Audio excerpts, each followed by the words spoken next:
Hey gang, this is Fillmore, just letting you know that if you enjoy our podcast, quite frankly, a Howard Stern podcast, and you'd like to donate some money for the upkeep, or you want to request certain clips, please donate to our Patreon page at patreon.com/JimFix. That's JIMFIXX. You can donate as much as you want for as long as you want. There's absolutely no obligation. I can do that. Raise your right hand and say, I swear on the Lord Jesus Christ I'm not fucking Robin. Well, I swear in the Lord Jesus Christ, I'm not fucking Robin. Okay. I really think that that was a confession that she's fucking him. How? She mentioned the charity.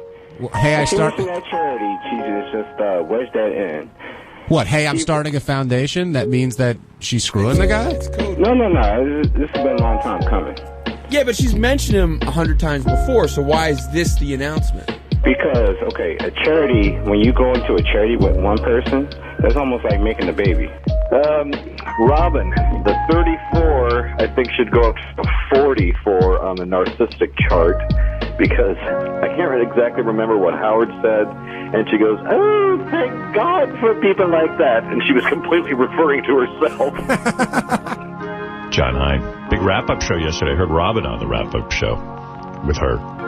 Guatemala, 15 Foundation. You know what? I'm resenting the 15 Foundation. Why are you resenting it? I don't know. There's too much 15 Foundation on the air. Everyone's afraid of you around here, from what I can tell. Because people are like, I go, so don't give any money. And they go, oh, no, I better give money. The bigger issue here, even beyond today, is that Robin's charity's totally taken over the office. Whether it's on air, where she's slipping in charity stuff into the news, whether it's Sal and Richard, whether it's me looking up contacts, whether it's her assistant that's just dropped in the middle of the office when no one knows who she is, and she's in and out of Tim's office. It is, there's more charity work going on here now than radio work. What's the big deal? Well, the big deal took up an hour on the wrap-up show. You know what? I said I didn't want to get into this conversation. Goodbye, Jason. Well, Jason, I don't know what to say. I do. I think I don't want to have this conversation. She's upset. Okay. I want to talk to you about it. You know what? I just have to respectfully quit this job. Right. Because I'm just a torturer to everyone here. I'm a miserable cunt who doesn't even say good morning, apparently. And what are we supposed to be talking about? Listen, he wants more from you. I'm done. You're not done. You wouldn't leave. Yeah, and then, we were having a great time. It was a good evening. Yeah. And then something bad happened. Information that really rocked me, and it just fucked my weekend. I could guess what it is, but I'm not gonna. I think I probably figured it out. Really? So, yeah. Somebody betray you? It felt like a betrayal, yeah.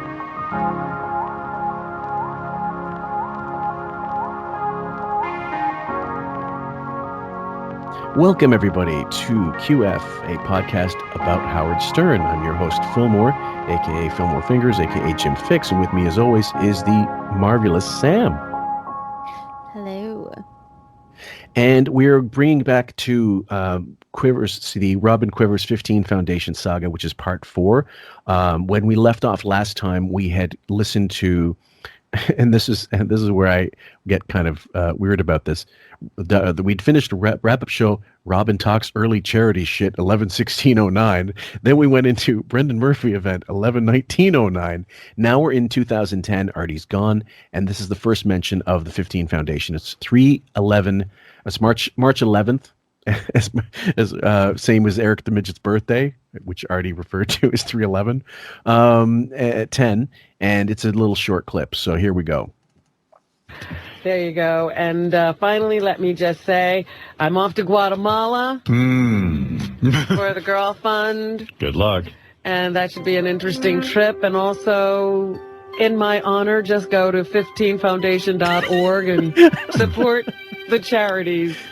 And in my honor tonight, when you have that dinner for me, can we make up a signal if I need those wine guys to leave? In my honor. Did you catch that? No, I completely missed her narcissism. Yes, of course I did. That's like missing a car, sideswiping you, scraping right down, taking off your rear view mirror and saying, bye. So yeah, guys, this is all the Girl Fund and all this stuff. This is the first time she brings it up, to the best of my knowledge. And if anybody knows differently, just correct us in the comments. she's done all kinds of charities, but this is going into for 15 Foundation, and so you realize the grift was, now his hooks are really in. I'm not having fun. I'll be close to you. You can just lean over and say, "Get him out of here." If I tickle your thighs, that's the signal, all right? Robin, I look forward to seeing you later before your triumphant trip to Guatemala. Yeah. I was thinking about it. I sat down and read the literature that they gave me for this trip, and I was like, boy, this is not like going to Paris. Right. This is every man for himself. Je ne sais quoi. It's not like going to Paris. Yeah, no shit, Sherlock. Sam's faces. I wanted to. It's too bad we can't just post it. I could post a picture of it, but then it's sort of people going. Well, what? I don't care. You post this meme it. Guatemala is not Paris. No. What? So the same day on the wrap-up show, Cyrus, rest in peace, Cyrus, one of the best callers of the show ever had, he kept it real on the wrap-up show regarding Brendan. So it's a short clip as well, but 3 minutes. So here we go. Give us a call to talk about everything that happened on today's program, and let's go over to Robin. Did everybody notice what Robin was wearing today? Yeah, pretty much. I think she's worn it before, actually. We noticed it today. Yeah. And what do you think about this big dinner tonight? Are you a part of this dinner, Gare? I am. And is having the wine guy and the other guy that Robin was talking about a good plan or not for Howard's birthday? This is for Howard's birthday, right? I think so, yeah. It's always interesting having people. I don't know why they're having a birthday thing for Howard in the middle of March, but okay, whatever. Yeah, well, go ahead, Sam. I'm sure, there was probably a lot of premieres for Horseface to go to, and she had to prance around those. But either way, okay, so say it's his birthday thing. Yeah. And she's bringing these wine people for the birthday. There's a lot of shoving in Robin's shit for Howard's shit that I'm sure annoyed him. And he talks about he was annoyed, but then he ended up liking it, and it's fine. Yeah. But, I will say, coming from having family who has wine people and experts in them, when they host dinners and doing tasting, it's usually for business. It's not something like my uncle would be like, I want to throw a dinner party for you. And then I say, oh, great. And I show up and my uncle has a bunch of people I know and then strangers. Yeah. I mean, that's odd. I don't think he would do that. Yeah, knowing how uncomfortable he is in any situation. I mean, when we had Brendan we played the clip of Brendan in studio, and he was like, it was like an assassin was in the studio, the way he treated him. And so imagine in a dinner setting, even if it's somewhere he's comfortable. Right. And then that Robin is aware that everyone knows the grift. But is she? She has to know. But is she?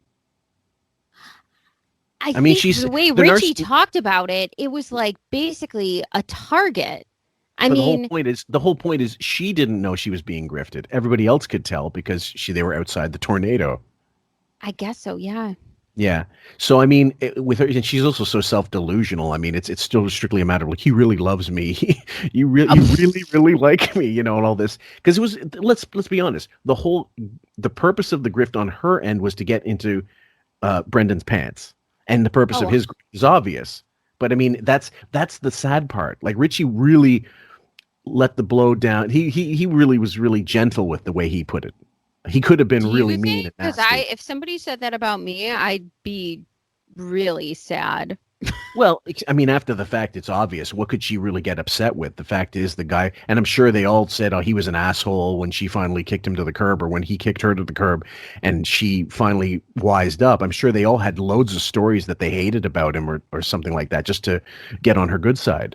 I just she's dragging him to all these events, but including him in the art grift. It's so hilarious. It is, and it's so obvious. That's the sad part, and that's where it gets mockable. Because who doesn't know what's going on? People at the table that are a part of, the group, so to speak. Because, we went out to dinner last year, and I was saying to Jason, it was Mary and I, Fred and Allison, Howard and Beth, Robin and Benji. And it was fun because it was just us, so we could really get into conversations that we might not get into tonight because there's two other guys at the table. I know Howard always has his guard up. But you're looking forward to it. Absolutely. And Robin said she's going off on her trip to Guatemala, but she also started a brand new foundation. Okay, go ahead, Sam. Okay.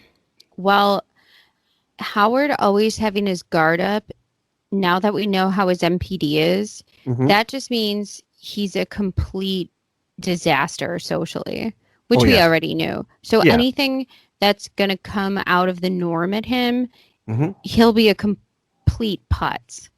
Yeah. And also just he can't deal with it. That's why he hates going out and he wants to be in his house all the time. Like COVID's dream. Yeah, because he can be a miserable prick at home. And it's the only person suffering is Beth, if she's there in the same room at the time. But if he has to go out for dinner, you're right. We've talked about this many times on the podcast. It's a recurring theme. The front he has to put on to go and mingle with the common folk, or even people, just with less money than him, because he hates, he's not interesting. He doesn't have great stories. He wouldn't know how to shut the fuck up. Anyway, let's continue. Yeah. And by the way, so this came up, this 15 Foundation, her new charitable endeavor. And in the show, they said, meet charity fundraiser Robin. When mention of Robin's new charitable, this is how they categorize this on the Stern website. When mention of Robin's new charitable organization came up early this morning, Howard registered a complaint. I don't like this new charity fundraiser Robin. But was that what day was that? Because I think that's in May. That's coming up.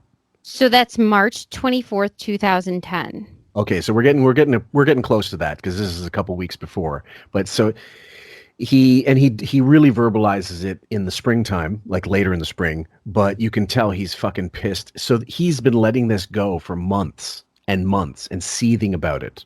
And really not saying much. Completely seething. And he says, Howard later qualifies his statements. I'm proud of you. You know that, I hope. Howard went on to play another part of the video blog. So this is after the fact. But he was seething. And Robin insisted she'd always been charity fundraiser Robin. But Howard thought she went further than usual. Basically saying she's bullshit. Well, and this went on. You can just tell he hates this. Oh, fuck yeah. Well, it's attention going away from him, first of all. But second of all, they're having to treat Robin the same way he needs to be treated. And he can't deal with it. They have to tread lightly with her, which is what they all have to be like around him. But she's another whole other type of narcissist. She wouldn't be able to deal with it if they started goofing on her about this fucking charity. And he wants to so desperately fucking knock it to shit. Now, I have a question. Do you think that she's not being treated and mocked? I mean, she definitely gets mocked. And behind her back, yeah. Behind her back. But, on the show, it does become a focal point, okay? Eventually.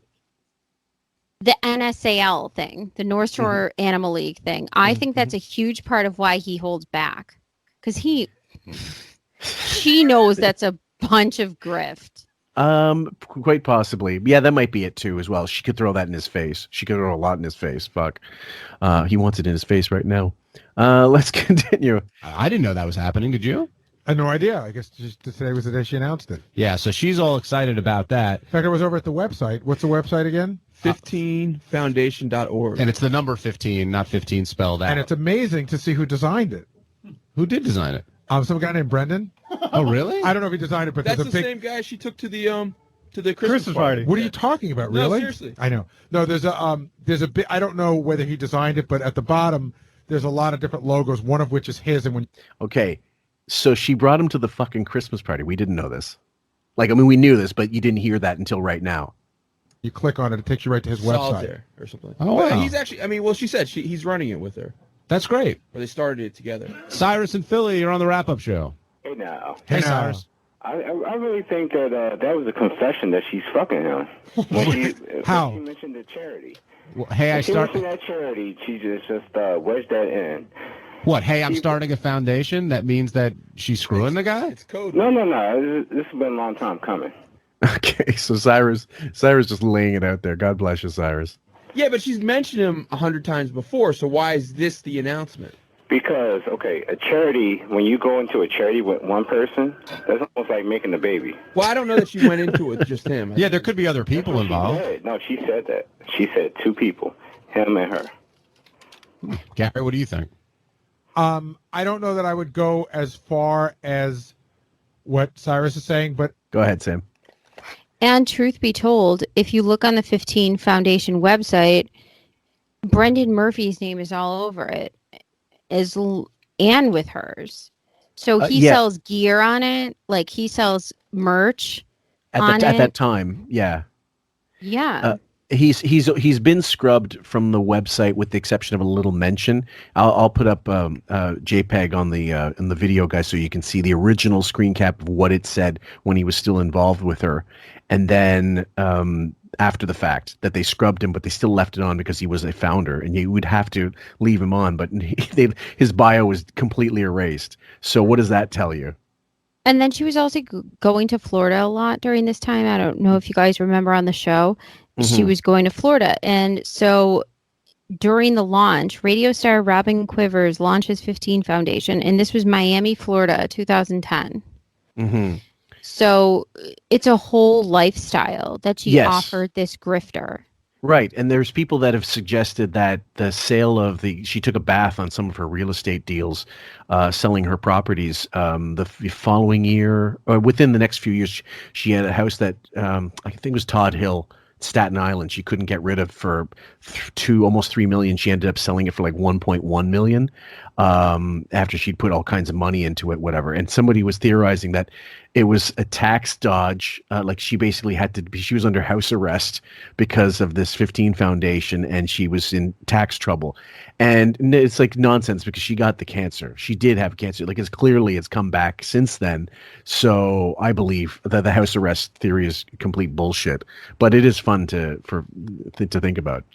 Also, it's interesting that see how she was being more charitable in the sense of she was doing the girl fund. Mm-hmm. She was mentioning these things, and then she launches her own foundation. So now what we realize when people do this grift, because it's happened in Me Too recently, where you realize most of the money for #Me Too isn't going for actual victims of sexual abuse. It's going to careers of celebrities. So these people are being paid, like Reese Witherspoon, Alyssa Milano, all these fucking people who put their name on this are taking a gigantic salary and doing so little for the actual cause. That's right. They are jumping and grifting on causes. So Robin could have just directly gave to any of the number of things that she has mentioned previously, but she has chose to make a separate foundation that's going to dole out money to the ones that she was already doing. It makes absolutely no sense. Right. And in the first episode, guys, because you will have to listen to this chronologically if you want to make the most sense out of it. That's what we recommend anyway. In the first episode, we list a bunch of bogus charities over the years that they've been under scrutiny. They've been closed down. They've literally gone, some people gone to jail for certain bullshit charity aspirations, and so little of the money actually went to where it was supposed to go to. So this is no different. This is really funding her lifestyle. Dame Bethman did a great, you have to sift back a long way, but on the Dame Bethman page, she did such a great job on this whole saga that I almost wish I could spend the time going back through it. But it was she everybody knew. And Cyrus is laying it bare here on the wrap-up show. Go figure. I do think that it means, so if you're going to get involved in something like this, it means that you're either very, very good friends or more. You don't get involved in a process like this unless you're really friendly with somebody. Actually, I was being kind of crude about the fucking part. But intimate. They're real intimate. All right. So, Cyrus, you think there's something going on there? Oh, yeah, now I know. Like, before when Howard used to accuse her, I never really, I was thinking that he overstepped. Yeah, he oversteps. Understating it a little bit. Thank you, Cyrus. But no, today she kind of admitted. All right. Well, Gary, maybe you could find out tonight when you guys are at dinner. I think he'll be there. Oh, really? I would guess. Is this a foundation event? I don't know, but I would think that. I mean, he seems to have been at a bunch of events with her recently as a date. Not again. Is it an escort? What would you call it? Like what? Grift. Let's call it what it is. What would you call it? What was that dinner party Beth was at? It's called desperation. But not like when a woman. It was a matchmaker. It's not like an escort. What do you call it when a woman? A guy, but they're friends. But gigolo. It's like he's escorting her. He's an escort. He's escorting her to a date. They're not dating. Her lady friend. I don't know what the fuck you're talking. Cyrus, thank you for your call. Go ahead, Zim.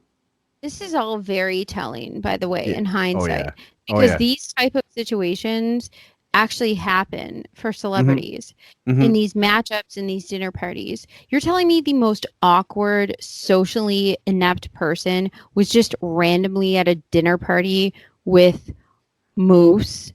Not a chance.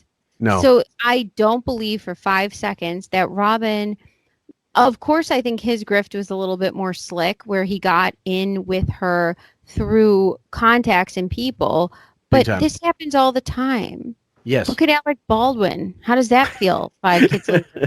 Idiot. Yes.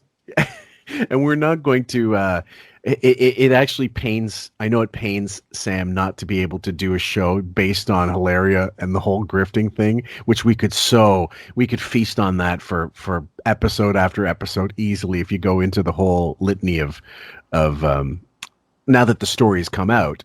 But we can't because it's not Howard related, really. Even though he's a friend to what is that, member of the court or friend of the court? Yeah, he's a friend of the court, which, by the way, really interesting. Adam Carolla this week said Alec was on a flight with him and he was going to New York. Alec was on the same flight and he said, I love you. And Adam had never really had an interaction with him previously. And he said, oh, thank you. And he goes, what are you doing in New York? And Alex said, I'm doing the Stern Show and a couple of other things.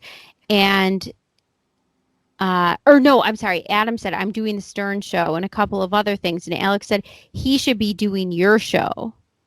Wow. And Adam was laughing and said, I thought that was pretty funny. So then we hit it off and we talked and whatnot. But he's like, so he's a nice guy and stuff. But then, then he got to trashing the wife. And rightfully so. Yeah. Fucking dunce. And it really is, though, like the grift wives of, the grift wives of New York City and Beverly Hills. It really is. Yeah, it's an amazing story. The more that it breaks out, and me and Sam were like, I think I said, I bet you my new sneakers last longer than their marriage at this point. I'm bursting, by the way. I hate that we can't talk about this. Yeah, we just did, but we're not devoting a whole episode because that's not our mandate. It's not worth it. Right. In the future, if we decide to do something else, guys, and it's pop culture related, we hope you'll fucking join us for this is the kind of stuff we would totally eat up. We would be like lions at a gazelle. Oh my God. If this were the Sour Patch Kids and I'm in a movie theater, bye. It's gone. So the next clip we're going to get into it is March 22nd, 2010. Robin returns from Guatemala. There's a longer whole section of it, but we're going to start with this because it's real brief, and then the following day they actually go full on into it. So let's try and get through this. All right, let's see what's going on here. You sound strange. Yeah, well, Everything sounds strange. Everything sounds strange when you go to Guatemala. Oh. Changes your whole life. And good morning to you all. Welcome back, Robin, from your travels. First of all, there is a lot to talk about.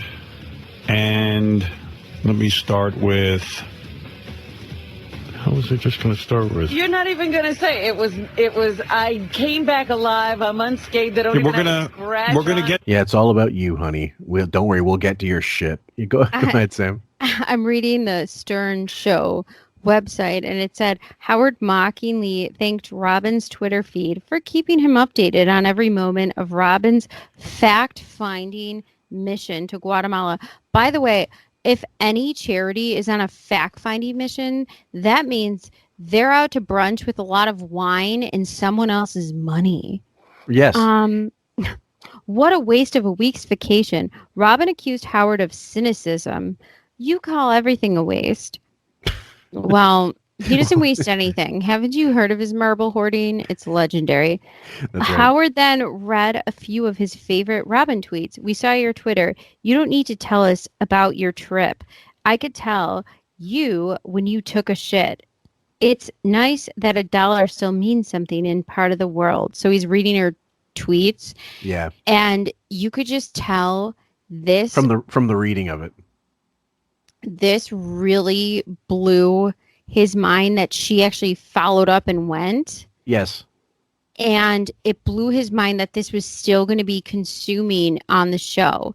The narcissism of him, now that I see this, and the narcissism of her are at a full car crash. Right. It's 68. It's 234s. It's the lightning clock tower DeLorean. Like, we are fucking... Weapons grade narcissism.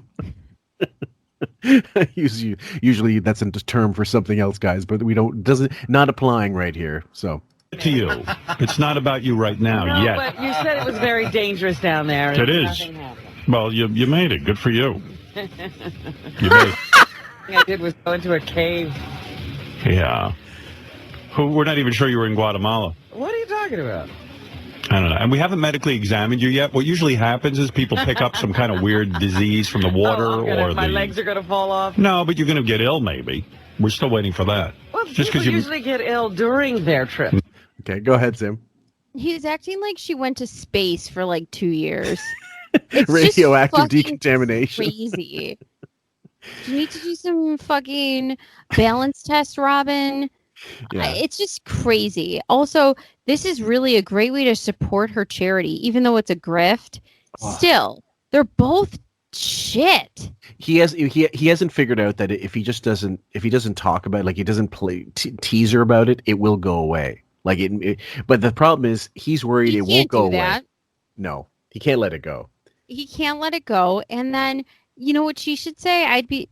If I were her. Oh yeah. I'd say meow. Like fuck you and your pretend animal bullshit tax shelter. Are you kidding me? Oh fuck yeah. And in 2010 it's not even at full fever pitch. Like he's not even full steam ahead yet with Beth. Right. Do you know how many like animal breeds are on the endangered species list that you could actually save, but you're saving house cats? Yeah.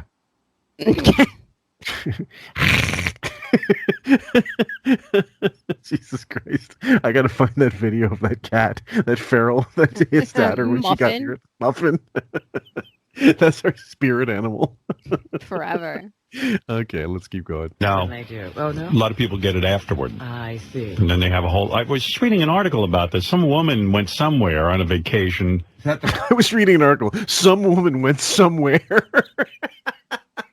The retention skills of a fucking 2-year-old. Could you imagine like anyone turning in that medical prognosis? Someone went somewhere and something happened. Sneeze. It's just like Michael Caine in the TV movie for Jack the Ripper. He goes, somebody, somewhere knows something. So for today, leaflets. The word God, Derek, is not my concern. You know what? It's like da da da da da da da da da da da da. It's like Alfred Hitchcock presents somebody knows something. That's a good Hitchcock impression. Costa Rican woman? Yeah. Where a fly landed on her head or something. Well, actually, they found that something was like growing out of her head. It was like some sort of worm or something. Yeah. A fly like landed on her and bit her, and I guess she laid some eggs inside the woman's scalp. And all of a sudden at night, this little worm would come out the side of her head. Yeah, well, that wasn't the one I read. I read something about a woman who got, like, so ill and so... Yeah, of course. And she got tapeworm and diabetes, and she also got, like, bubonic plague, and whatever we can do to denigrate your fucking trip, Robin. So welcome back, shithead. Robin, remember how you had to go on this trip because you want to fuck your grifting man candy. Yeah. Well, Fred has a wonderful, awful script waiting for you. That was so unfunny. Yeah, well, Fred's the head writer. This is why Will's the head writer now, according to what we understand. He got demoted, and Will's now the head writer. What does that say about you, Fred? How's King Norris doing?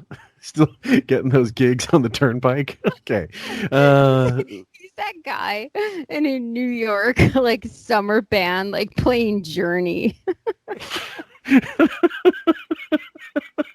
I hate it. Okay, you would just have moms who have bad tans and fucking frayed split ends, snapping fingers. I hate it all.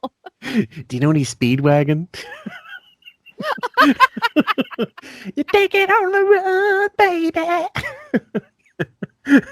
Play a little more. Losing weight and started like they couldn't eat and vomiting and sounds like his ideal weight loss plan. Sounds like a weekend at Beth's. Exactly. She picked up something in one of these countries, and it was just again confirmation. I heard a story about a woman in Africa who, she got those big elephant legs. There you go. From being over there. Cankles from being in Africa, among other things. Oh God! And there are people that got their news from the show. This? Jesus, you thinking of that picture of her walking away with a huge wide load? I'm just thinking about Disney's Dumbo, like the original, where it's like the sad mother. Disney makes an appearance on QF again, guys. Between that, we haven't made a Billy Madison reference yet, and I have not. I don't think I've done SCTV yet, so there's still time. I don't know. I think snakes will be shooting out of your mouth. Exactly. Rob will be like, "Whoa." That'll be fun. I'd like to do the news, but there's a bullet in my throat. That's a big snake. All right, well, we're going to get to your trip. I want to hear all about it, of course. Robin was tweeting, Facebooking, texting. I knew she was having a bad time when I saw that every single minute Robin was Facebooking and texting. This is what you're referencing. So here we go. Yeah, I referenced that. And you know what's so weird? He fired half his staff and had a meeting that said, get on Twitter. Make fake Twitter accounts. Yeah. Tweet everyone. I don't care. It was like business management 101 for social media for idiots. Yeah. So let's make fun of her now. Robin was actually, probably on par. Well, Robin was well ahead of the game. She was tweeting like a motherfucker, and there's a video blog from Guatemala, which I don't know that we're going to do, and we certainly not going to do now today, but it's... No thanks. I'd rather not, but we're going to go play some of it at some point. Beautiful. Robin's Facebook was like this. I am now in the coffee... What was it? Coffee farm. The coffee farm. Coffee plantation. And then like a minute later, it was like, still at the coffee farm. Driving around the coffee farm. I'm like, what is she finding out? And how is anything in Guatemala going to change? Because Robin's things are changing already. Go ahead, Sam. It is kind of a funny point. Like, yeah, who gives a fuck that you're in a coffee farm on a fact-finding mission? I mean... Isn't it supposed to be about girls' education? They hit the nail on the head when they kind of do the whole haughty Queen Ophelia thing. Like, oh, and now I'm with the peons, messing with my, Jackie voice. Just imagine that. Because it is... Now, don't get me wrong. When you go to these countries, and if you're used to something very different, yeah, you might be fascinated by every little thing. But it's like someone going, look, there's a stairwell. Look, there's a fire extinguisher. So... I mean, I get it, but yeah, they're pointing out she's tweeting about nothing. Yeah, it really is just too much. It's too much. We don't need to know all that. No, and as I said to other people, there is a video component, like a video blog that I thought we could do a little walkthrough, like if there was a 5-minute of it, but not today. Maybe in the next episode, we'll see how it all works out. They're observing programs that are in place right now. Look at you. And young girls are learning that they have a right to an education, and they have a right to know about their bodies, and they don't need to get married at 10 years old. Yeah, but are you really changing that, or the UN changing We that? went to observe programs at work because the UN wants to spread those programs around the world for girls in those same situations. I see. So, yeah, go ahead, Sam. You know what's kind of a shame, though, is that this all just kind of went away. So even though I think part of Robin's problem is, like we said, there was no real clear direction with what she wanted to do charity-wise. It was kind of all over the board, and her in general is all over the board.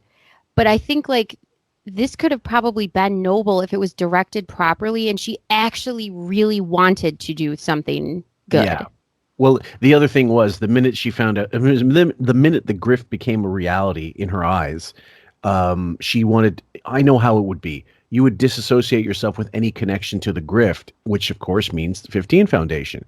But if you were really a charitable person, you would forget about the fact that you were, upset by this person or that you started this thing with, or you'd ensure that it got funded properly and left other people that were responsible in charge and maintain the charity, because all of a sudden charities that were sort of depending on you to come up with something, now you don't exist. What fuck good were you then?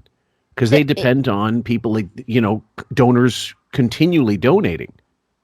That is so true. And that is so true, too, for the Stearns as well. Like, every time Beth gets pulled from something like the Long Island Bulldog Foundation or some sort of Hero Dog Awards, they automatically pull their bankroll. So it's like, do you even really give a shit about any of this? If the second your wife's mug isn't in front of it, you guys aren't going to be talking about it or charitable for it. It's such a fucking annoyance to me that it's all about vanity.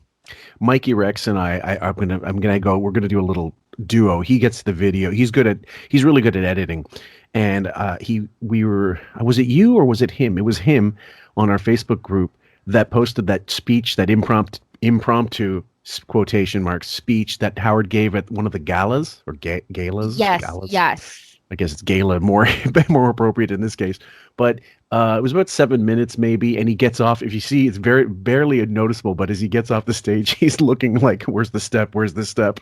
And very gingerly gets off, and he's talking all this. Oh, it's so amazing what you all done for animals. And I told him, let's intersperse clips of him over the years talking shit about animals, Timmy the cat stuff. Let's talk about him. I don't want another cat. All this other crap, and then have it in between that speech. Like little bits. That is such a brilliant idea, because I find in these short form kind of mashups of lying and grifting, when you highlight the grift with their own words, you can't counter it. There's nothing. It's not our opinion. It's literally their words. Right. And then you get clips of like Beth on Letterman going, "People think I know about dogs. I don't." But you had the call to release a book called "Oh My Dog." There is a clip of her and Carson Kressley when they were promoting that bomb called True Beauty, where she's also cross-promoting "Oh My Dog." And it is so cringeworthy watching her talk about how she knows absolutely nothing about animals, but people think that she does. Right. Well, why would they think that you do, first of all, if you don't? Because that's you branding yourself as someone who knows about animals, you fuck. Well, the thing is, that was right at the time where they figured out, well, she's not getting any traction in any other medium, so we'll have to go the charity route. And once we do that, we can establish as, she's a charity person, she's charitable. And then, once they got a toe in the water, they decided that's it. She's full on charity. That's what she's about, saving all these fucking pets, these house pets. Where's Turtle Rescue? When's Parakeet Rescue coming out? It's disingenuous because of also inherently, I think Beth and Howard, they're not convincing. They're completely unconvincing, and they don't seem genuine in anything they say. That's the biggest problem. We talked about it before, likability. Right. And just like Robin, this wasn't about, I don't think, so much helping people as it was for what is her next move in her own branding, in her own talk show that she was shopping around. Yes. Well, this was well after it, but I think she would have been, getting towards this slimmer, because she was yo-yoing between fat, slimmer, less fat, fat, less fat, and then the pilot that we were talking about that we'd love to get a hold of was from 2005. So this is 5 years later. She was in the process of putting together the cookbook, which went on hold while she had cancer and wasn't released till after she got out. But I think before the cancer, she was definitely angling for another shot at a show, for sure. I think you're right. For sure. Yeah. So Oprah 2.0 or whatever.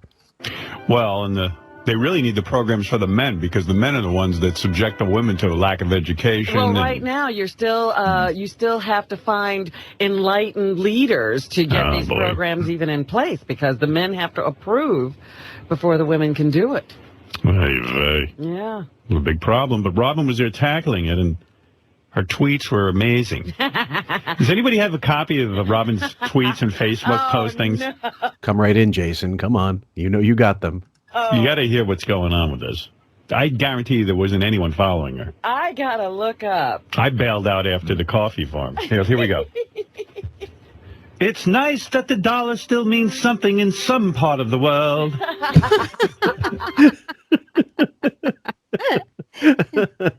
I do love when they both know each other so well, and they know exactly how to fuck with each other. This is the only time I genuinely enjoy him.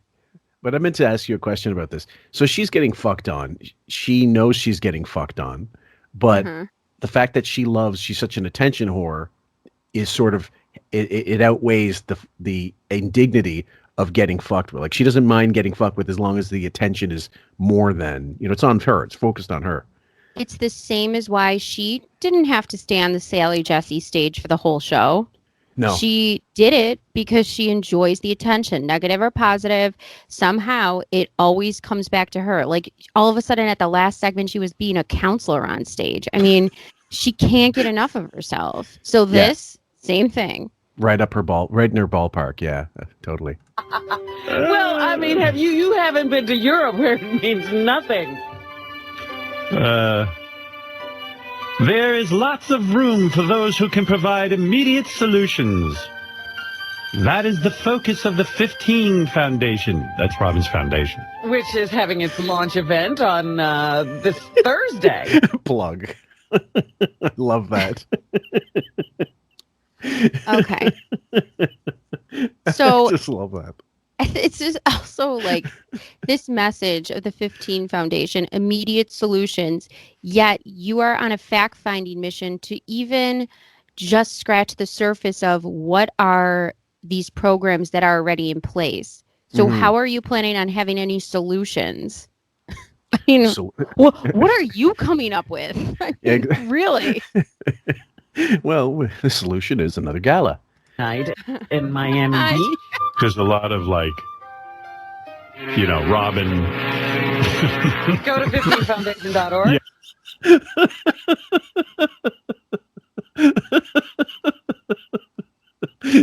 Fred, when he was still earning his paycheck. When he was still alive. I'm convinced he's just like a CGI body double now.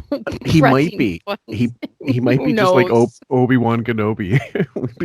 Yeah, exactly. The ghost of Fred. Well, recently, I think we haven't done a breakdown recently, but Raven and the rest of the gang, Kayla and Bob Sisifo and Jeremy and everybody else that's on Brandy or Brendan, depending on the day, they're all doing such a great thing on the mockery thread that just recently Fred fucked up and they were like, Fred, where are you? Fred, that would never happen. That would just never happen back in the day. I love when Fred fucks up. I love when he goes a little bit too far when Howard asks him a question. It's like, Howard only wants you to give a one-sentence answer and then go back to your hole. Yes. But Fred gave a long tribute to Leslie West. Yes. And knew things that Howard didn't know because innately Howard doesn't give a fuck about music or care or know. Or Leslie. Yeah, he doesn't. It's all about everything that Howard talks about always is about him. It always reflects back to him. Right. How do I feel about whatever? Right. So Fred was actually giving a great tribute with some really good details, and Howard immediately got pissed. Yeah, he showed him up. He showed him up for the poser that he is.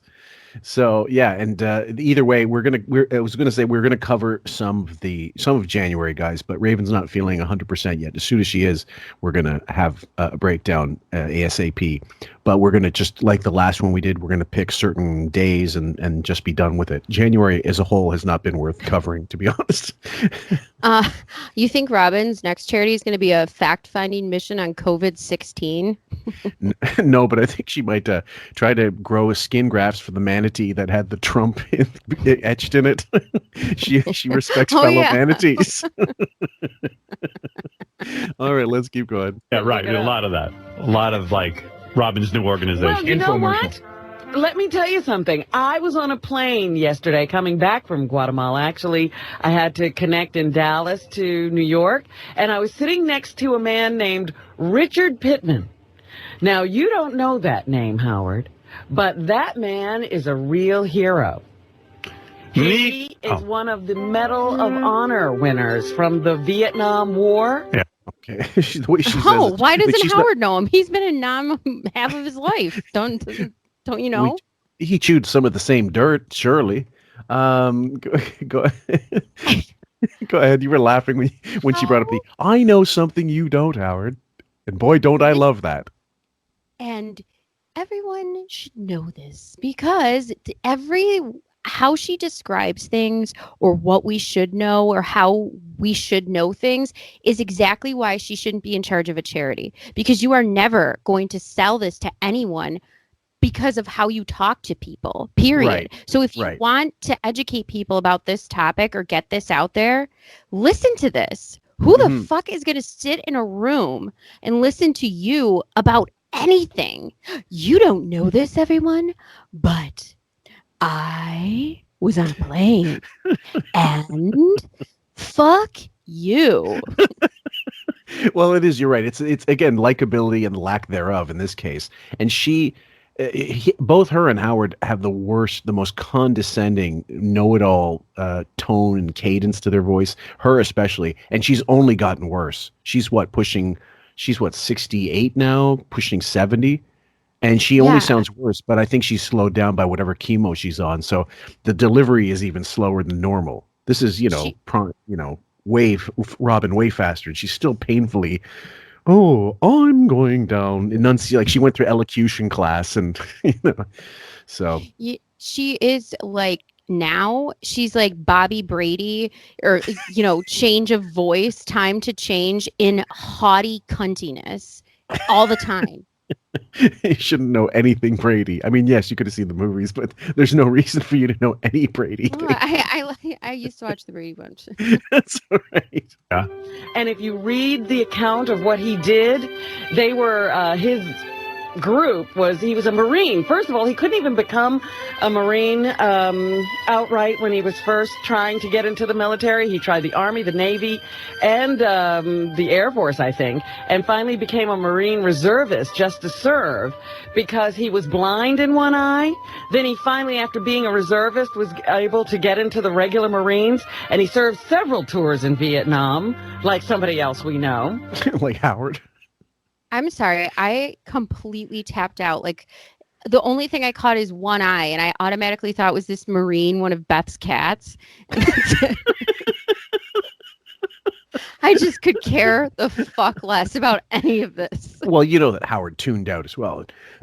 Unfortunately, guys, we have to include it because it's part of the whole saga. But he himself is asking, where the hell is this going? Why do we? This isn't her news. This is them talking. He would accept this at the end of the show, but not in the middle of the show. He doesn't give a fuck. Oh yeah, this is total Simona Dinnerstein territory. And also, that's exactly what I was thinking of. This is exactly that. And it's like holding the show hostage for her bullshit. Totally. And also, Howard would be paying attention if it was about the Marine's cock. She's just drawing the wrong picture for him. Yeah, yeah. And at one point, one of his groups was under siege, and they were met by a force of Vietnamese that was greater in number than theirs and more and well equipped. And he grabbed a machine gun and just ran out of, from his platoon and started firing on everyone. Wow. Pushed them back. Then when he got to the people that he was trying to protect, he found that there were more people beyond them. Okay, now Howard's already you tapped out.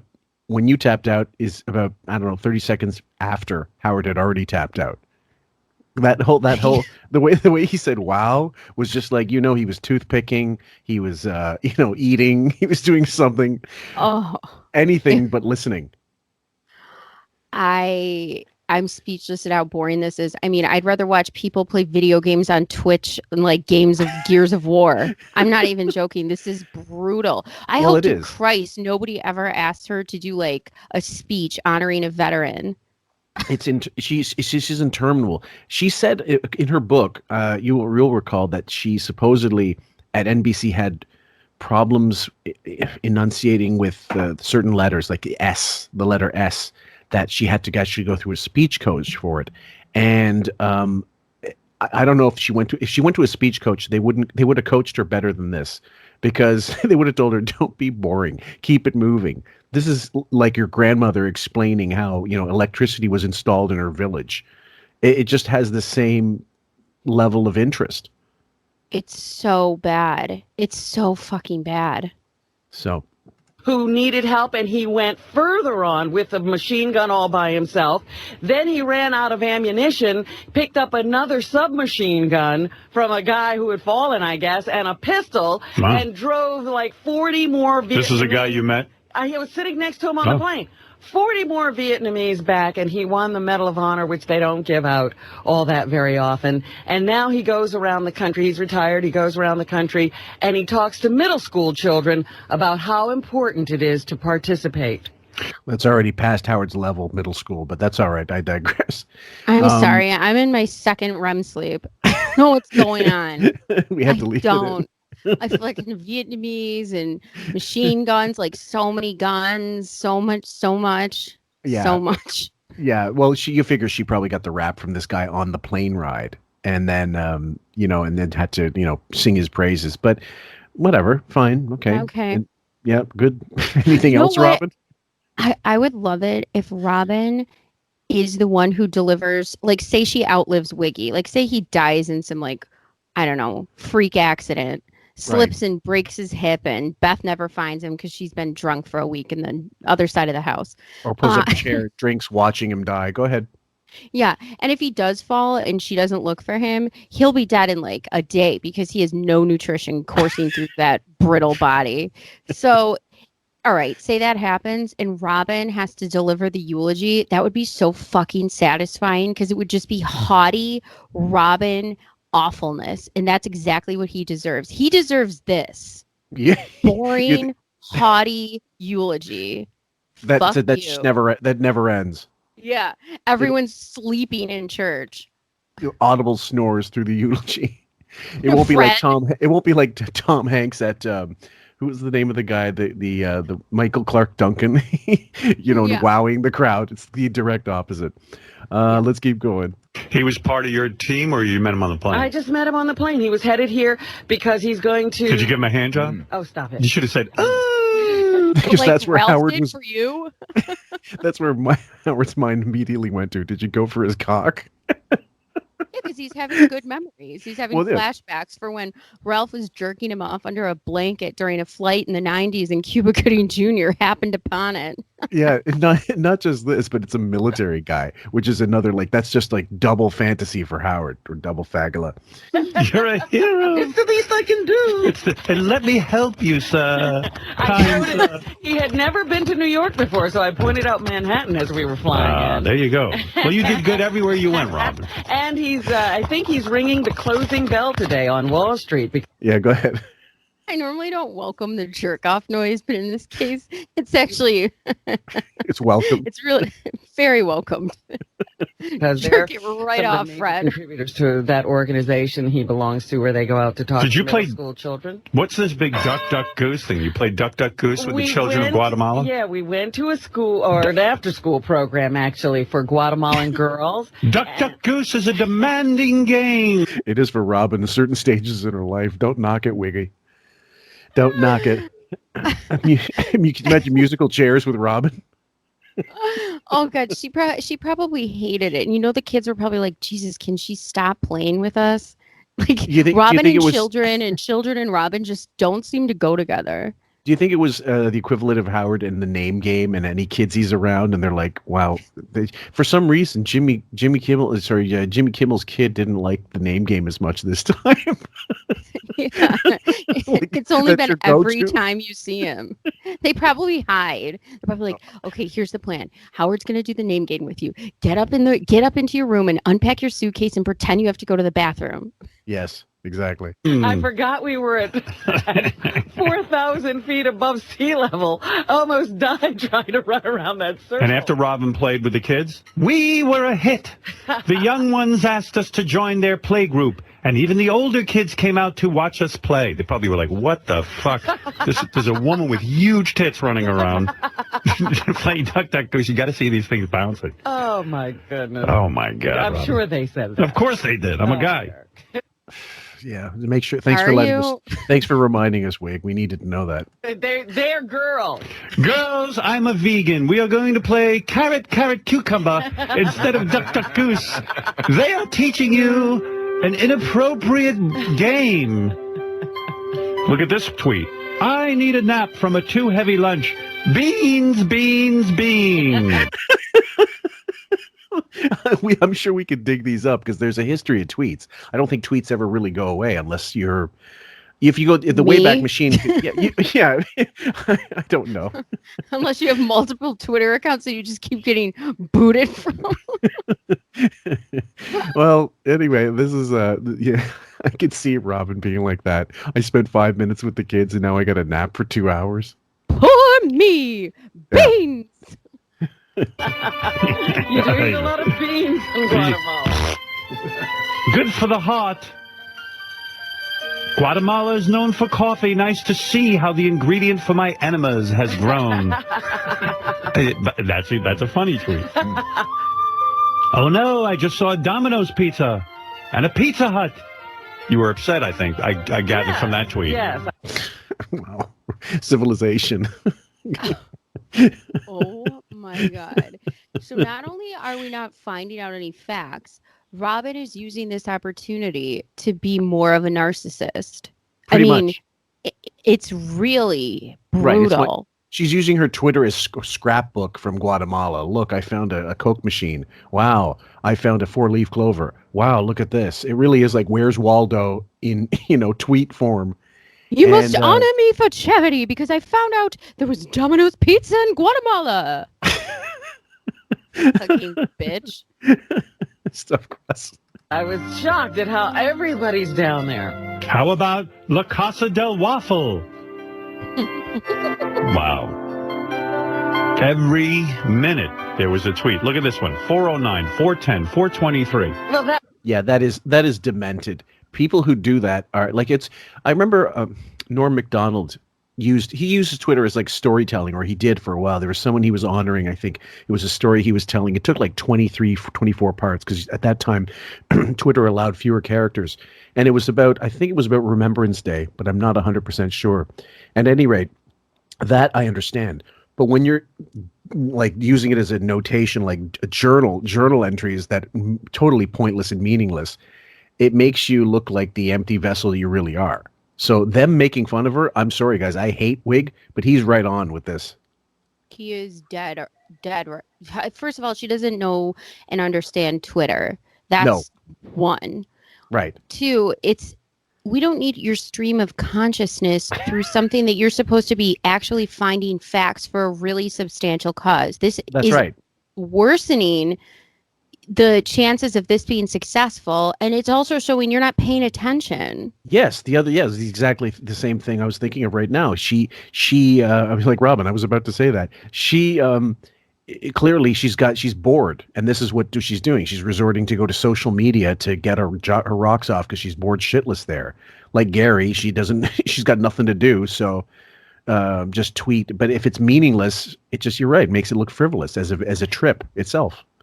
Picture you're like somebody, like a student in college, and you're on your phone. Oh, the professor's hairdo is just crazy today. Oh, there's this kid. I can't stand his sneakers. Right. Oh my God, this going so slow. And you're studying international politics or something. Right. You know what I mean? You're supposed to be there. Yes. You're not supposed to be fucking tweeting stream of consciousness, you idiot. No. So she's not present. Like, she's there, and I think it's what we addressed in the previous episode. She didn't want to go. She was kind of painted herself into a corner where, I got to go now. They all wanted to go to Africa, but they offered, well, here's Guatemala, here's a trip you can take. And she took it because she was afraid of looking like a fraud, because it was all, she knew they could see it was a ruse to get at Brendan Murphy's fucking dick. Yeah, and say if Brendan Murphy was following her Twitter during this trip, say, less is more. So if you want a guy to miss you or something, reporting on what you're doing every 4 seconds is probably not going to make you sound or look more attractive. Honey. All work and no play makes Jack a dull boy. All work and no play makes Jack a dull boy. That was when I was seeing we were riding along into Guatemala City, and I was seeing all the fast food joints. Being out in the... How many people followed your tweets? I don't know. I didn't even know you tweet. I didn't know how many. I couldn't get on the internet very often. I was just doing that by my BlackBerry. Well, thank God I felt connected. I wanted you to know at every moment. Beth and I kept logging in. I was okay. Oh God! Now let's see what comes from the wisdom of Beth's mouth. Go ahead. Yeah, this is pot meat kettle, because this lunatic is Instagramming pictures of cat bums and bullshit every 5 seconds of the day. There's absolutely no difference. I meant to ask you. You're not on Twitter anymore, but when you were, was Beth a regular tweeter at all anymore, or is it just Insta? She got so much shit on Twitter that no. She had to stop. Okay. Yeah, it had to be stopped. Fair enough. I said, "Where's Robin now?" She's still on the bus. Oh man, good for you, Robin. Triumphant as usual, and there you are. Places, very exotic places like Solala and Coban. Cocoban. And yep. So this becomes about Robin now. So this charity has devolved into the Robin's Twitter show. Yeah.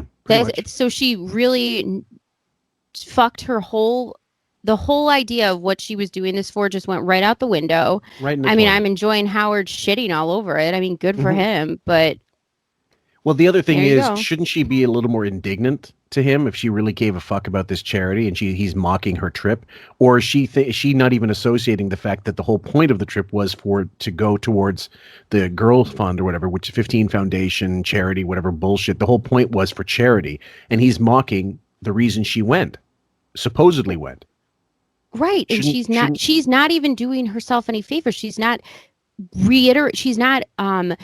giving points to why she went there. She's not helping her own cause. She's actually building his case. Absolutely. And whoever else is behind the scenes, and the wrap-up show, as we'll see. Although you couldn't communicate verbally with the people, they understood you because you're empathic with all the people. Oh, was that right? Right. We bonded with our tails. Were there vegetables in Guatemala? Tons. They have very good, very rich soil, and they do a lot of organic farming over there. I saw some tweet of yours or Facebook that you were at a Taco Bell. No. See, and I was like, where's her green drink? We never went to a Taco Bell. That was when I was listing all the fast food joints. Said you were in a... Oh my God, that's like a 5-year-old. Look, I found another Coca-Cola bottle cap. Oh wow, look, I found another wrapper. Look, like, really? This is what you spent? This is what you spent your time in fucking Guatemala in a fact-finding mission? And now you're arguing about it. Yeah. And instead of saying, why are you bringing up Taco Bell? Who cares? It's about girls preserving their clits and having an education, you fuck. Instead of saying that, she's saying, no, I wasn't in a Taco Bell. Lots of vegetables.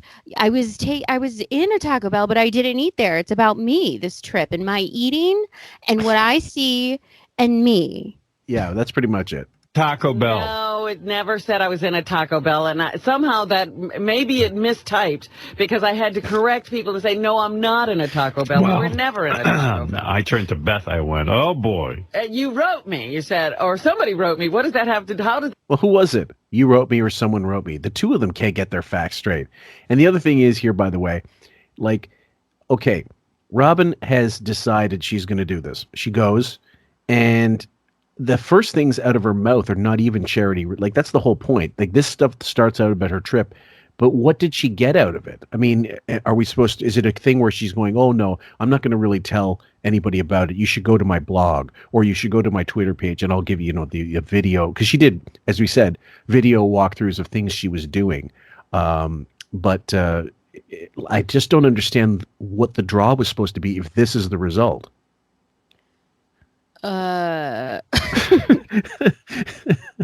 It's just the world of Robin, the wonderful world of Quivers. RobinIsNeverWrong.com. It is. It's Robin's Never Wrong charity project. It's awful. And then listen to the haughty responses. Oh, but I did go to a lot of exotic places. So what? Yeah. It's like, oh, there's some filth. I did see some filthy areas, and I was tired from beans. I needed naps, and I played Duck Duck Goose, but I was not eating Taco Bell. And how much do you want to bet she went to fast food places the whole time when she was there because she could not deal with whatever they were cooking? Yeah, why not? And who cares? It doesn't make you any better, Robin, either way. Whether you eat tacos or real vegetables steamed with rice, it doesn't matter. It should be about the trip and your mission. Oh, in case you're wondering, guys, what the where the funny went. Well, it's 2010 now, remember, and Artie is gone. He's only in the beginning of this, and now he's since gone. And all that fucking they have dead air by the truckloads they have to get rid of, and this is how they're doing it by going through fucking tweets, which is about as interesting. On each other. Yes, which is about as interesting as watching, I don't know, flies fucking on paint drying. So. That's another really interesting observation. The fact that Artie's not there, it leaves them more room to focus on each other versus focusing on his immense problems. And what is happening is you're seeing their relationship kind of devolve and become such a fucking like a pick fest at each other. Like cannibalism. It's wonderful. Well, yeah, and that's again. So this is March. Let's see if I got this right. March 22nd of 2010. So they're 3 months in, and I mean it's quite obvious. They've got so little to say because at that point anyway, he was just more guarded, and she would give some of herself. Okay, fine, but then without Artie, you realize how much he added to that fucking show. You take him out, that's hours of every week gone that you have to now. Oh my God, I got to come up with them, and there's no one in that chair. And you know how Howard is about picking on people on the show. So with that huge gorilla taken out of the room, you are going to focus on Robin's shit so much more now, and it is pissing him off. I mean, now he's having fun with it, but it won't always be like this. No, God, no. We have yet to excavate, guys. That mixed with green drink. That was me. That was me who wrote that. I thought that was you. Yeah. But it was on Beth's computer. I go, ask her how that green drink tastes with Taco Bell. I was never in a Taco Bell. All right. Well, it certainly seemed that way. No. I was given the wrong information. Never stop there. I was given the wrong information. So he didn't go and see any of this himself. Somebody reported on it for him. So is Jason, most likely Jason. Such uselessness. He couldn't be arsed to fucking check it out himself. No, Yeah, he needs a Twitter tutor, a fact finding tutor, a Everything. Robin tutor. Yeah, everything. Eating can lead to a lot of misconceptions. I was following you as much as I could. And It didn't seem so much fun. I mean, you were making the best of it, but You know what I really might like is rock climbing. no. Because we were in that cave. Okay. I need to put a cliffhanger gif together. Oh yeah, put that whale fucking climbing a rock, please, and the fucking harness and everything, Yeah. with that moo coming out of the hotel or her apartment building. Perfect. Yeah. So it's about Robin again. I might try rock climbing. That's what you got on the fact-finding mission to Guatemala. Also, I can't believe this isn't. You're not having fun. It doesn't seem like fun. Who said this was supposed to be fun? Exactly. That was it's missing the fucking point. Well, they're two idiots anyway, and they're two self-absorbed idiots. Yeah, this isn't like a resort in Tulum where you're going to like drink and eat for a week. You fuck. Yeah, this is unbelievable. It's not for you. Around. You could hear the bats. And I don't think you could do it. I was enjoying, and when I was in Eleuthera, I had to climb over some rocks on the beach. I was like, you know what? I really enjoyed that. Do you still own your race car, or did you sell that? No, I still have my race car. You still got the horse. What? You just love hearing him shit on her hobbies. I like that was a good right hook. I mean, usually he's a lot slower now, Yeah. but that was a good fucking right hook. Right. And I like how she kind of there's the idea that she would even consider like, I think I'll go rock climbing. Now the truth is she dabbles in more shit than he's ever done, and definitely more adventurous. Certainly she traveled more than he ever did, so I give her credit for that. She's been outside the country, even if the India thing, we make fun of her for leaving after a day in India, but she did get into a race car. She did ride horses. Wig wouldn't ride a fucking like a hobby horse if you paid him. But here's the narcissism of Robin in travel. Sure. It is when you travel to a different place to appreciate a culture like, say, Anthony Bourdain, and you highlight it in a way that not only educates people on different cultures, but makes you want to go out and experience that for yourself. Sure. Robin goes to a place and says, what do I like? What am I getting out of this? What is it for me? Yeah. In a way that's like, how can I take this and make it about myself versus how can I highlight what I just experienced about another culture that is so wonderful? I like rocks and rock climbing, so I might try rock climbing. I mean, this is fucking so shallow. It's the equivalent of, and there's a friend I have on Facebook who's notorious for this, for taking selfies. She went to Australia and inserted herself in every single fucking photo. And it couldn't just be a picture of, I don't know, Ayers Rock or whatever they call it. It had to be her in the foreground with the fucking monument, like with this natural, rock structure in like out of focus, because she was more important. You know what I mean? And I think someone told her about this and she got really upset. But the bottom line is, you're right. When you go on a trip or you're supposed to find, in this case, a fact-finding mission, what was the fact? That's what makes it even worse. Right. I mean, it's doubly shallow and doubly embarrassing because the whole point of going is now lost. And again, they're going to go more into it on the 23rd, the next day, because we still have the wrap-up show to get through. So let's keep going. Horses, or they're dead? My horse died. So now it's going to be rock climbing? What happened to skydiving? Skydiving, the season is coming back again. Okay. So as soon as the weather clears, we'll be up. How's your boat? And out. The boat is fine. It's obvious. How's Captain Dennis? Is he still your assistant? Captain Dennis is working out well. Wow. Jeez. I'm out of the loop. I never thought that Captain Dennis was going to last. Wow. Man, that was totally aggressive. There was nothing in there that was passive whatsoever. He was just going after every fucking fly-by-night hobby she's had and shitting on every one of them. I was like, wow, are we listening to our own show? Yeah, pretty amazing, isn't it? That was a great rundown. Also, I like how Robin can't admit she gave up any of those hobbies, even though she fucking knows damn well she doesn't do any of them. No, of course not. I could deal with insufferable Robin if somebody's shitting on her. When it's just relentless, insufferable Robin with nobody calling her out on it, that's when I can't deal with it. Oh, God, who can? All right, guys, we're going to go into the next clip, which is at the same day, 3/22/10, and it's the wrap-up show. It's only about an 8-minute clip, and we're going to get through it. The whole walk, I think I'm going to get through it probably the next episode, because there's 2 clips back-to-back where she's back from Guatemala, and and also another wrap-up show segment of it. But I wanted to put this one because some guy calls in and totally nails Robin to the wall. Watching Fox News' Megyn Kelly. Oh, sorry. Go ahead. I also wanted you guys to know that during this time period, when she was coming back from Guatemala, this also coincided with the Gabourey Sidibe media frenzy.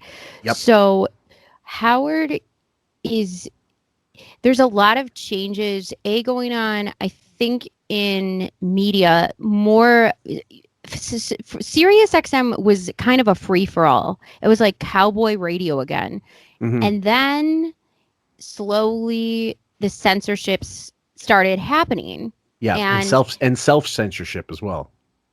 Correct. Which is incredibly sad, I think, in a lot of ways. And obviously, Sirius XM is now basically, it might as well be terrestrial radio, except for you get to say fucking shit.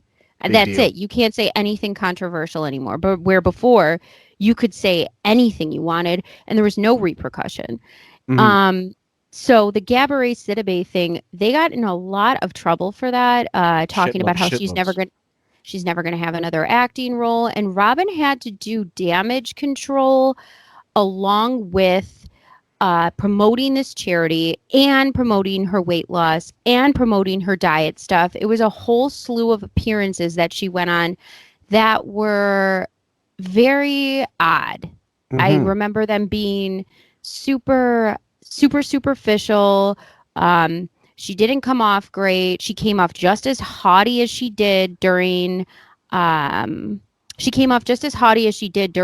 whole after show about Guatemala and her tweets and whatever.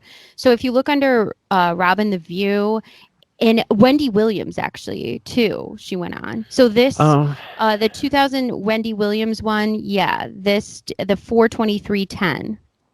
With regard to the Wendy Williams appearance, we'll play it chronologically when we get to that section of the audio clips. And we'll also play some of the 15 Foundation promo clips that she's in, where she's at the charities, because some of them are totally worth it. She's so uncomfortable. And even though they're 2 or 3 minute like promo, almost like movie trailers, they're totally worth going through because she's so incredibly uncomfortable around the kids and on the fly. And Wiggy's always been like that. She's almost as bad. He's worse, but she's pretty bad. Yeah, she's really uncomfortable and awkward. I just wanted to bring that up to give context to everything that's going around during this time period. No, and it's valid because, yeah, you're right. As of, 2008, I would say he's already on Gilbert when he comes in saying, okay, that's enough, which never happened. Like when he was in the news, they say, okay, guys, that's too much or that's too far. When he went after George Takei and called him a chat bastard.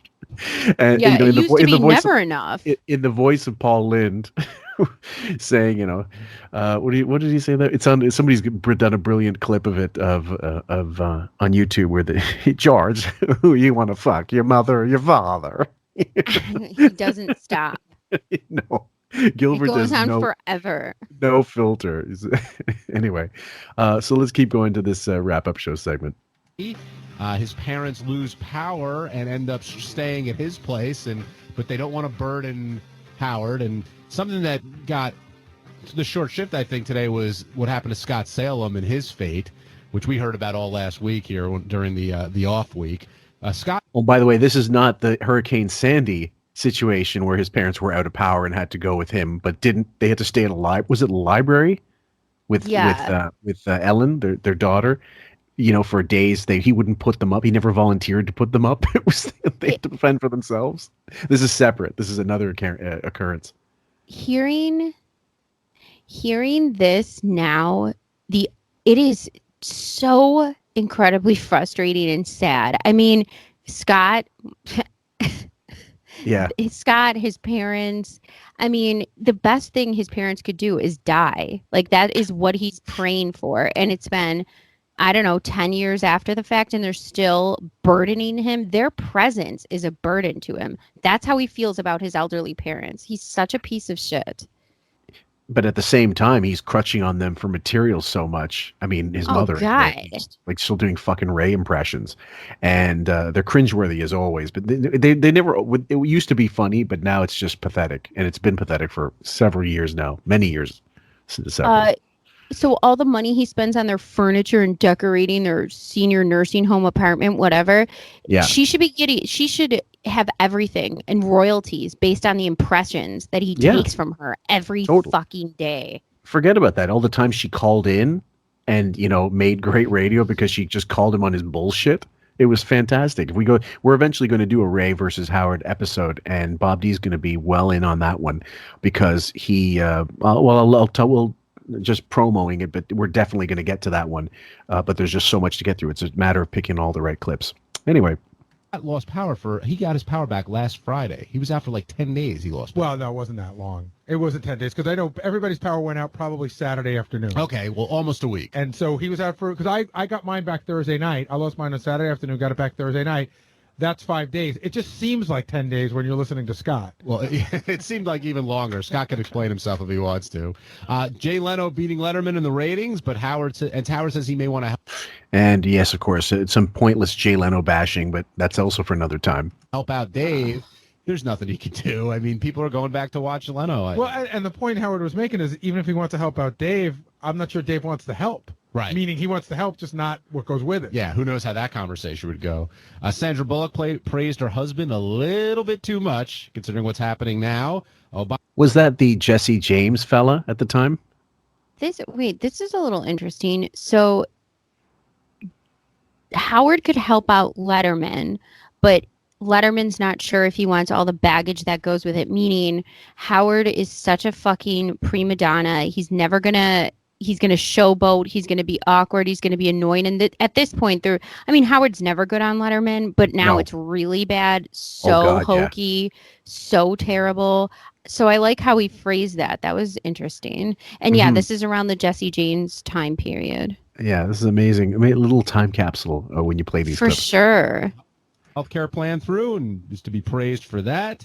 Sal and Richard have a nice chat with some high schoolers at the St. Patrick's Day parade, and I think Sal and Richard both in their element as they got to talk to those guys. We'll see how those boys are doing. Howard tells Ralph he's getting some new glasses and a fancy hat. Plenty of Jesus. Ralph's getting some glasses, a fancy hat, and a rim job. Feedback on the Gabourey Sidibe. You still don't know how to say it. I can't. Gabby. Plenty of talk about Gabby, but we should start off with Robin's big trip to Guatemala. I got to tell you, I just was walking in the hallway, so I passed Steve Langford interviewing Robin. Interrupting, same. And he goes, I know that when I call you, it's never, it wasn't a good time. And I'm thinking, in Robin's mind, like, there's some people when they call you, it's just never the right time. Yeah, when Steve Langford calls you, it's never the right time. God bless Mud Langford because he was responsible for some pretty good fucking radio when they were there. He was a pit bull. But it also too, like, during this time period, especially after Artie, their jobs at the news got harder and harder because they became less available, more censored. Wow, it's just kind of amazing when you think about the whole Sirius XM and this show and this Howard News. I mean, it is, what's the difference between free radio and this show now, except for Howard gets to talk about scat and babysitter porn. Oh, I mean, God. Who cares? Yeah, and the thing was the news department had to feel like, well, I'm sure they were grateful they still had their jobs because they really had less and less to do as years went on. And eventually Howard was just like, what am I paying for them for? I don't even want them here anymore. That was the big hubris of, I'm going to have news cover me. He only really needed them for the time that he wasn't at Sirius. And once he was there, they were useless. So he was wasting money on them, and he realized it, but he also realized there was some value to having them create conflict on the air, like Penny Crone especially and stuff, but that even she didn't last very long. But isn't the news kind of how everyone else now is on the show? Where it's like they're just happy to have a job. They know it's garbage. They know it's not going anywhere. And there's no upward mobility. None. Yeah, they're just everybody's collecting a pay. Nobody exemplifies that more than Fred in terms of getting a paycheck. Oh, anyway. And I think that's, like, what could have been a good time for Robin to take that call from Steve while she was in Guatemala? None. Exactly. There's none. But can you imagine being in Guatemala and dealing with whatever you're dealing with? You're on the bus and the phone. You go dealing with the Taco Bells. There's never a good time for Steve Langford call. How about during the 110 tweets you sent where you're so busy rock climbing and not eating Taco Bell and shoveling beans down your gut? Fuck off. Do you get the sense there that was Steve Langford's like, well, how's the fucking fact-finding mission? It sounds like all you're doing is getting extra crispy over at KFC. Right. Like, even when she did the ayahuasca bullshit, it's always about Robin. It's always about her. Nothing is ever... It's such selfishness involved in everything she does. Yeah, it starts with me and it ends with I. Phone rings and you look down and it's Steve and asking his questions the way he asked, because he probably didn't say anything. He just waited for Robin to volunteer some kind of information. So what'd you think of the hearing about Robin's big trip? You surprised she made it back in one piece? No, I mean, I was pretty confident that the UN wasn't going to let her die. And did you know he was hoping they would let her die? So also then think about this. The UN's involved. There's all these pieces that made this trip happen in the hopes of actually bringing awareness probably to these already, kind of started programs in the country. And this is what Robin brought attention to. Rock climbing, coffee fields, beans, and Twitter. Yeah, that's the culmination. I'm sure the UN was fucking pleased as punch. She won an award for her humanitarianism? I didn't know that. Yeah, I heard her talking. I didn't hear the whole thing. Who's giving her the award? Steve came in with a news story. But nothing to do with this trip. In other words, this trip is part of why she's getting an award, but not the people who put her on this trip aren't the ones giving her the award, are they? Correct. They're not, but she's getting an award for helping girls and women out. I guess she said it was... Another being honored, and Wig totally nails her for it. What? So she's getting an award... Right. For not bringing a shred of awareness to anything and basically having some sort of maybe not a charity. Yeah. A fact-finding mission that brought no facts. She's getting an award for. I'm sure someone out there with more knowledge about these hoity-toity charity things than I do, particularly with the organization aspect of it. These basically the way they placate big donors or big spokespeople is to award them with these fucking plaques or these, statues to show them, oh, we appreciate what you're doing. It really is just to kiss ass to help them keep them on the, I'm sure it's part of the expense to keep them happy, to make them feel like they're a big shit so that they'll continue to donate their money, their time, their influence, etc. So that's really all it is, I think. If someone wants to tell me that there's merit to these awards, that they're very rare and they only go to people that are really deserving, please show us in the comments section. Tell us all about it. Give us the links. Beth has gotten so many hoity-toity animal awards. Sure. One, I remember Howard awarded it to her, and she was so surprised that he was the one who was giving the award. And I wanted to throw up because there are people sitting in the audience that actually work at the shelters every day and clean the cages and help out. Mm-hmm. But it goes to this this fog. Oh my God. For her whole career, however long she's been doing it. Is a guy's name Dan that's giving her the award? It's I think it's called Scenario. Dance Radio Hall of Fame giving her an award? What do you mean? Scenarios was one of the places we mentioned in the first episode that she helped out. In Scenarios? I think that's the name of the organization. Oh, okay. Nice to see you, by the way, Benj. Nice to see you. Always a pleasure. Thanks. What facts did Robin find on this fact-finding mission? I'll tell you, we were talking about The Office. She found that there's a guy who was a war hero of Vietnam that she's heavily in love with. Master Major Pittman. Master Major. Everyone was like, okay, like I can understand when you meet one of those guys, you're blown away. I've been down that road. You meet somebody and you're like, this is a real life hero. So she told the story this morning, but then it was the lead news story. Well, she. So there we go. They're kind of nailing her to the wall for that. I mean, could you imagine hearing that story at the tail end of this show, and it's so early in the morning, and you're already doing all of this other stuff, and now you're sitting there for an extra, I don't know, 10, 15 minutes hearing this blathering about goddamn nothing.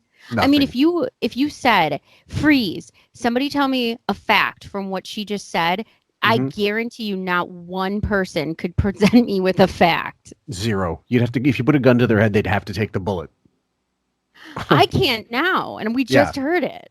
Yeah, we did. Now, mind you guys, we will hear more of the Guatemala thing in the next episode, but as of right now, she hasn't said much she hasn't said shit.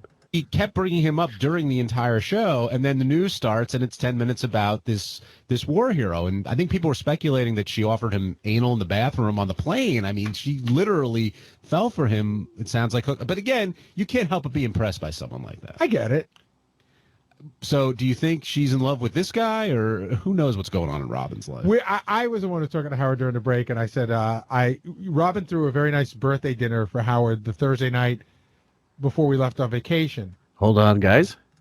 And it was only a handful. It was like 14 people were there. And the guy, and I said to Howard, like, we need a handle for this. I don't know what to call him. Is it Robin's? Like, I've heard old people say, this is my lady friend. Well, Langford, when he did his news set, referred to him as her companion. And guess who they're talking about? Oh, my embarrassing. And just think about this. Yeah. You're right. She gave all of this charitable shit up. I mean, as phony as we all know it is. Yep.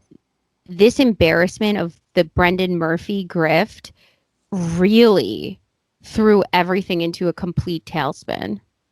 Yeah, it dropped faster than Beth Stroh's at a chic convention. I mean, it was like, so Brendan's getting crowbarred into, we heard earlier in this episode, she brought him to the Christmas party. She brought him in studio.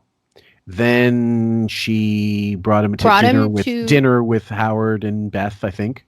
She brought him to the presentation of finding out about the certain charities. She incorporated the artwork with her charity work. Right, that became an event. So she's crowbarring him everywhere she can. And why else? She wants a bit of plagiarist. She wants a bit of plagiarist dick. That's it. But in this case, when, say, for example, Beth and Howard drop out of charities like Long Island Bulldog Rescue or, whatever else that her face isn't attached to. Okay, yeah, maybe some letdown bulldogs. In this case, it's like actual countries and people and children and girls. Right. But fuck all that. But, I can't be embarrassed that I've been openly used for 5 years from a grifter. Correctamundo. And she didn't like that at all. That's a funny one, by the way. My aunt is 92 years old, and she's had a companion for 4 years, and we don't even know what that means. All right, so we have no idea what to call this guy. Well, I was saying, I said to Howard, are we officially calling him her boyfriend? And he said, I don't know. Like, we don't know. She seemed put off by that. Do you agree, Benji? Yeah, but I mean, other than the fact, does anyone have any confirmation about anything? I find it amazing that they're even talking this much about this. You would never hear this even, let's say 5 years ago, 6 years ago. Definitely not in 2020 about Robin, because it's all too much about Robin. This is before Marcy Turk. But my God, they're going so much into this. And I almost forget how kind of insidious they could get on the wrap-up show way back when they were still allowed to. The longer we do this and the longer we're out from the show that we all knew and loved, it becomes so much more, I don't know, sort of sad. And also I get blown away by clips like this because I forget, like I do forget, because we are now enshrined in such ass lathering on the wrap-up show. There is not a shred of this show on the current Stern show anymore. It doesn't exist. No. I mean, the voices are there, but it's just all jerk-off fest. Yeah, it's one big circle jerk. And the thing is, this is where you'd get so much information, the wrap-up show, that you would never get. And then it would often, because it was so good sometimes, Howard would the next day he was in, he'd play the wrap-up show on the air to waste more fucking time. After Artie left, there were times where I would want to just listen to the wrap-up show because they would play what I wanted to know about, and I wouldn't have to hear all the droning on and boredom and pauses and silence and obsessiveness that he has and annoyance. Without question, because they had a finite amount of time. Howard had 5 hours to kill or 4 hours to kill, mostly like less than that, and then they had to get everything in within like. It depended. If they went long with the show, the wrap-up show was truncated as a result. So they might have had 15 minutes, they might have had a half hour, they might have had 45 minutes. It all depended. But if they had an hour, that was a lot of real estate, and you got way more info. So those were often the best ones, where they had like an hour. Like John Hine, to me in this clip, is actually in present tense. This is ballsy. Yes. You know what I mean? Yes. Yeah. Wow. Yeah. So all we know is that he's attended several important events with her. Many, Okay, he's been to the Christmas party Howard threw. He was at Robin's UN charity event. Robin threw a birthday dinner. He was there. He's been at some other events that I haven't been at that I heard he's been at. So, holy fucking Christ! She's clearly comfortable. This is basically the rundown of the milking of Robin Quivers. We are watching. Her get milked like a fucking sow. Yeah. This is just a list rundown, and this doesn't even begin. This is just the beginnings of his grift. That's so right. they're essentially cataloging his grift. This is amazing. It is. Bringing him out in public as a friend. He's a date, even though they're friends. That's her date. Okay, so maybe that's how he should be referred to as Robin's date. Robin's friend date? Robin's date friend. I don't know. But what did you think of Robin's Facebook and Twitter updates? Again, this is the first I heard of it. I apparently I'm not following Robin on Twitter, and I should be. Oh, you should be. Oh my God, he's such a useless idiot. He is. He's a tit. Was everyone in the office following? We saw. We weren't sure if it was her. Right. I mean, Facebook we knew, but Twitter we had no idea if it was Robin or someone else pretending to be Robin. But we learned she had an awful lot of time on that bus. Let's put it that way. She was updating quite a bit. But what can you update on a bus? Gone another mile, seen another rock? Pretty much. There are pictures of trucks. Well done, Bowie. Thanks. You can sit in with us anytime. You know what? I just want to put this out there. Sure. Ilaria, if you feel like leaving Alec, there's this other guy. His name's Brendan Murphy. I think he would be perfect for you. You guys could literally be like the CIA for grifters and imposters. It'd be perfect.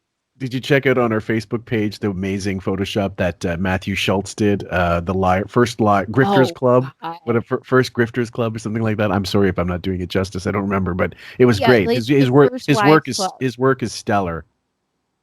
Yeah, it's the first Liars Club, like That's the first Wives Club. It was amazing, and it's the original movie poster, except for it's Beth's disgusting head and Ilaria and Lori Loughlin. It was really funny.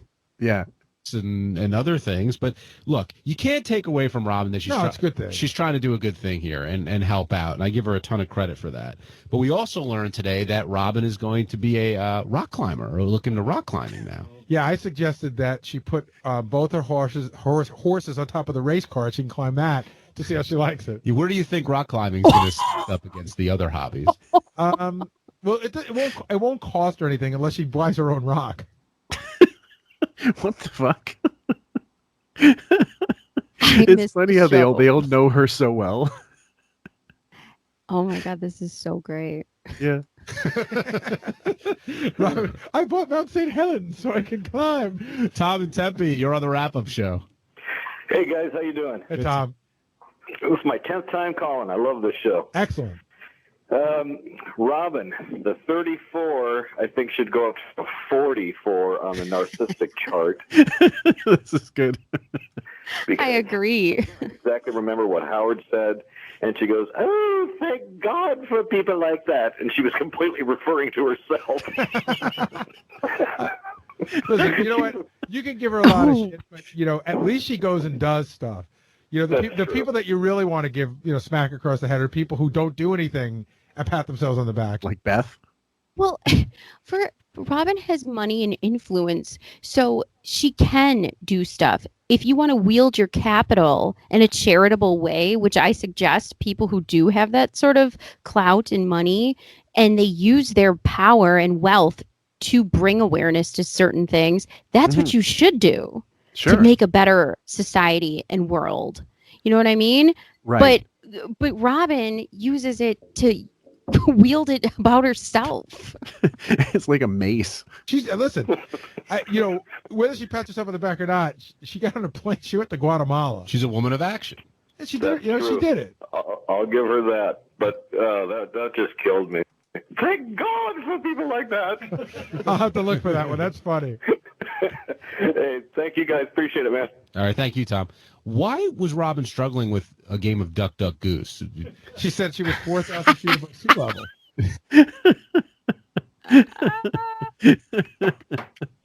Because gravity is a bitch. Can you please pull that clip for an opening? I might have Oh to my God. Let me remind myself. Pull, duck, goose, WUS clip. God, he for asked that so intro. perfectly. It was just like silently nasty. Is that like when your team goes to play in Denver and Yes. you're not sure because of the mile high? She hit the ball really far. I guess, but Wait, I forget, do you guys remember how the rules of Yes, I remember them very you well. go duck, duck. And what happens when you hit the goose? When you hit the Chase goose, around? the goose gets up and chases you around the circle, and if the goose tags you before you get back to the place that person's at, then you're. So let's just let's listen to the philosophers discuss duck, goose, and the rules the complex rules of the game. Then You know what? I know we say like the getting things done was not a good choice, but they're fucking retarded. I mean, Jesus Christ! You think Listen some of to the how long weakest? You think some of the weakest links got taken care of? Are we on minute 4 of the explanation of Duck, Duck, Goose? Are you fucking kidding me? Exactly. Do you guys know how to play patty cake? How about Red Rover? Oh, no, you're not. I would go in the Fuck. middle, and people just make fun of you. Well, out is the middle. What do you mean you go in the middle? People make fun of you. In the circle, and people start like they just What? You're out, Fatty. Oh, okay, but it's not like 30 minutes of like just like we're gonna No. break you down now. No, it's not torture. Okay. Okay. That's the end I of have that never played a game of Duck, Duck, Goose where anyone said, "Oh, sit down, Patty," or whatever. That's never or put happened. you in the middle. It's about what are they talking about? It's about running around and getting out. There's no teasing. Yeah, it's basically about getting 2 or 3 of the people in the class to run around and beating the person to the space. And then, I remember we did one in grade 2. One kid, he was up there the whole time. He was so slow, he never could catch anybody. The teacher never picked him again. That kid probably is a serial killer right now. I mean, listen to this explanation, guys. This isn't how you play Duck, Duck, Goose. So wrong. Duck horse. Anyway, guys, that will be the end of this particular episode. We thank you so much for being patrons, being fans. Check us out on Facebook, our Facebook page. Lots of Photoshops go up there that not even from me, from other, because we have some wizards that work for us that do a great job. The comments coming in on Podbean and on YouTube and even on Facebook, keep them coming. We're due another mailbag, so we'll be getting that done before long. And hopefully the breakdowns will come in short order. So, because Raven, as I said, is not feeling 100%, but when she is, she will be back on them. So thank you guys so much for listening. Sam, any closing words of wisdom? Nah.